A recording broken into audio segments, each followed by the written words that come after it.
भैया और मैंने तुमको कथा सुनाई, कासमपुर गांव से मेरे भैया मेरी है रही आज विदाई।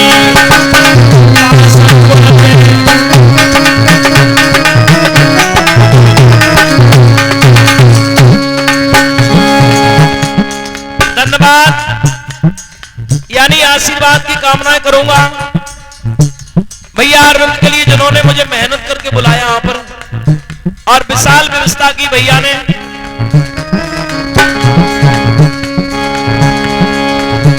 अरविंद भैया मोहि मन वीर भैया ने भारी तय सहारे, सोम प्रकाश भैया ने कोई भारी तय सहारे। ये योगेश भैया और जिस आश्रम में कथा हो रही है महाराज जी सच्चिदानंद ब्रह्मलीन जी, ये अब तो हमारे बीच में नहीं है। हाँ, और हमारे परम पूजनी अर्चनी बंदनी अमरदास गुरु जी हमारे समय बीच में मौजूद हैं, जिनके सानिध्य में ये कार्यक्रम हुआ है। अरे सोम प्रकाश मेरे योगेश भैया ने भारी तय सहारे, तुमने मान हमारे रागे तेरे रागे बंसी वाले, तुमने मान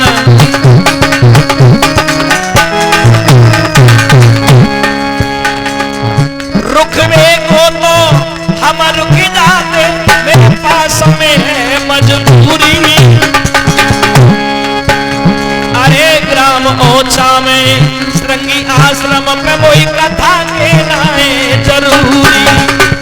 मेरी कथा परसों से ग्राम ओछा के पास में पड़ता है श्रृंगी ऋषि आश्रम, हमारे शंकर भैया की ससुराल है वहां पर।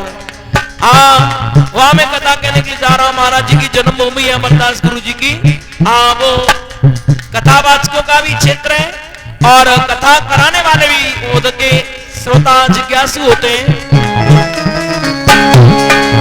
और इन 9 दिनों में कोई गलती हुई हो अपना बच्चा अपना भाई समझ के क्षमा करें।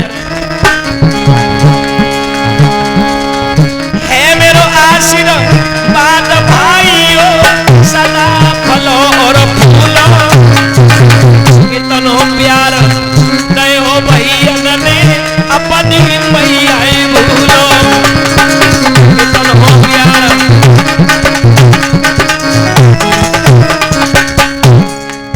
और आप लोग लिए मैं बता रहा हूं सज्जनों, अतरौली क्षेत्र की बात कर रहा हूं, लगभग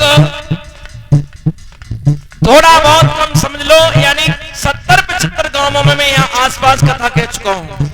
क्योंकि जिस वक्ता को घर में पूजा जाता है तो बाहर तो और ज्यादा पूजा होगी। क्यों शंकर भैया? क्योंकि विद्वान सब जगह पूजा जाता है। तो ना तो मैं कोई विद्वान हो, ना कोई कथावाचक हो, ना कोई शास्त्री हूं। ये तो अर्चनी बंदनी पूजपाठ मेरे सदगुरुदेव भगवान देवानंद महाराज की कृपा है, जो कि उन्होंने मुझे दुनिया में जन्म दिया।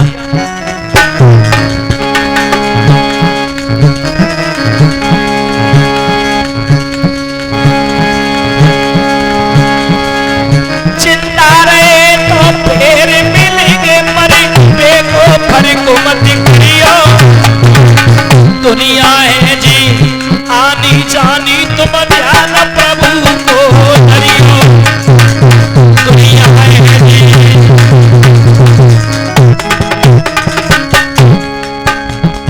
हमारे परीक्षित महाराज पप्पू जी ने बहुत यानी अच्छी तरह से कथा का श्रवणपान किया है और सभी ने जितने भी हमारे श्रोता और आप सभी के लिए ढेर सारी आशीर्वाद की कामनाएं करूंगा। कासमपुर की माता बहनों मेरी अंतिम बार नमस्ते, कल हम यहाँ से चले जाएंगे कुछ रोते कुछ हंसते, कल हम यहाँ से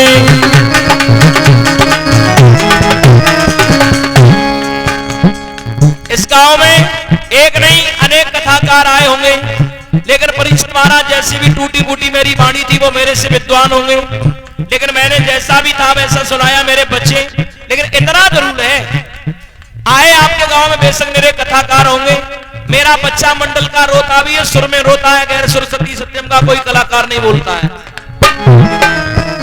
क्योंकि अलीगढ़ यानी मंडल का जितना भी कथाकार है उनसे कुछ अलग अपनी छवि इसलिए कि बचपन से मैंने कोई शंकर भैया नशा नहीं किया है और बचपन से 11 साल की उम्र से संतों में रहा हूं।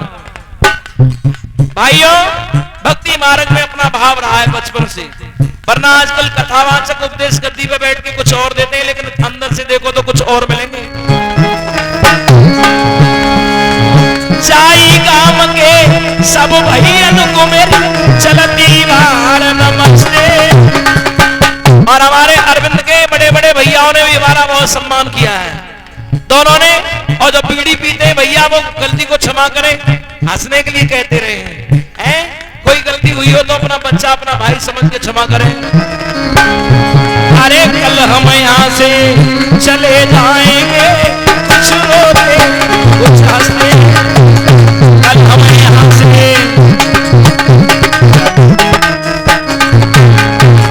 हमारे अरविंद भैया जो है ये हमारे सोम प्रकाश भैया के मौसी के लड़का है, बहुत इनमें भाव है, बहुत प्यार है। लेकिन सोम प्रकाश जो भैया हमारे साड़ू लगते हैं, इनकी भी ससुराल खुलावली में और मेरी भी, इनके जो साड़ू उन्होंने ही परिचय जी मेरा विवाह कराया था।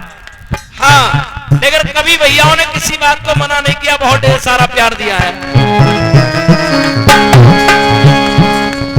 अंकुर बेटा मेरे पास में बैठे ढोल करे बजाई,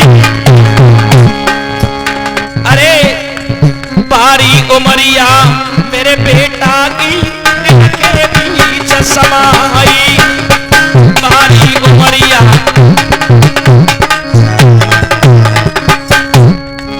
और ये जो बच्चे बज रहे हैं उसमें हमारा पेट यानी शिष्य आया मंजीत, वो मेरे साथ 7 साल रहा। और अंकुर नाल बालक सबसे ज्यादा ये बंटी रहा है मेरे साथ में, 12 साल हो गई, अंकुर को 10 हो गई। और प्रमोद जो है ये रास्ता में भांजा लगता है, ये नीरज भी सीख रहा है, अखिलेश भी सीख रहा है। 2-4 बच्चे साल 2 साल में सीख यहाँ से चले जाते हैं। अरे पास में बैठो प्रमोद बेटा चिमटा रहो बजाई, अरे बात बात पे प्रमोद ललाने चलता बहुत हंसाई,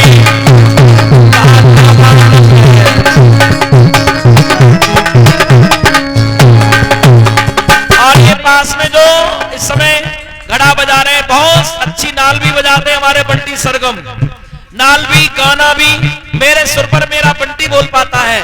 और नहीं क्षेत्र का कोई माई का लाल नहीं जो मेरे में जहां बोलता हूं वहां बोल के दिखाते, केवल ये बच्चा दूर दे पाता है परीक्षित महाराज।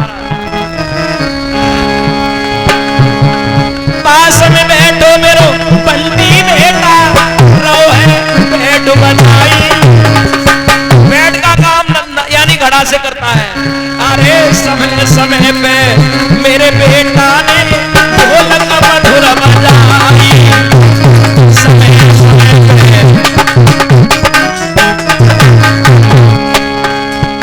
आप प्रमोद यानी ये विनोद आचार्य जी यानी बरेली की तरफ के, ये सबसे पहला शिष्य मेरा, सबसे पहला, लगभग 15 साल हो गए इसे, आधार की तरह गाता है। लेकिन आप लोगों के गांव में तो कोई इतिहास वगैरह सुनने के लिए चेष्टा ही नहीं थी, कभी कुछ गप्पाना चाह रहे थे, लेकिन बहुत सुंदर गाता है। और हवन भी बढ़िया कराया है इसने बच्चे ने समय समय पर। पास में बैठो मेरो विनोद बेटा इन्होंने यज्ञ कराया, अरे समय समय पे मेरे विनोद बेटा ने मेरो हाथ बताया, समय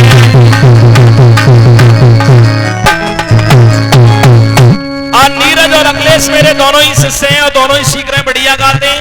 माताओं 2 मिनट और दो, आराम से रहियो बने रोज। पास में बैठो मेरो हन्नोटी बेटा रहो है साउंड बजाई, बिहारी धुन है यस डीजे की नाम में धूम मचाई।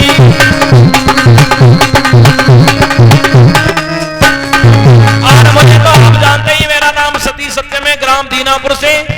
बच्चा बच्चा जानता है। मेरे फेसबुक चैनल पर एक नहीं काफी लोग जुड़े हुए हैं और आप लोगों से कहना है आरती के लिए खड़े हो जाओ।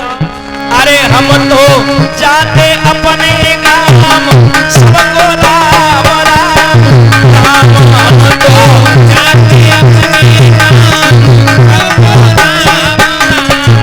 और हमारे नए शिष्य राजू जो आपके गांव के रहने वाले हैं, उन्होंने भी बहुत अच्छा सहयोग किया है कथा में।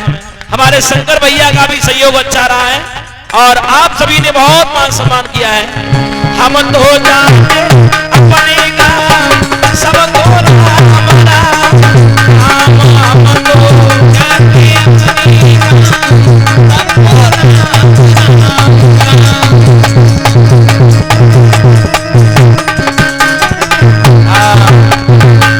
आरती करें।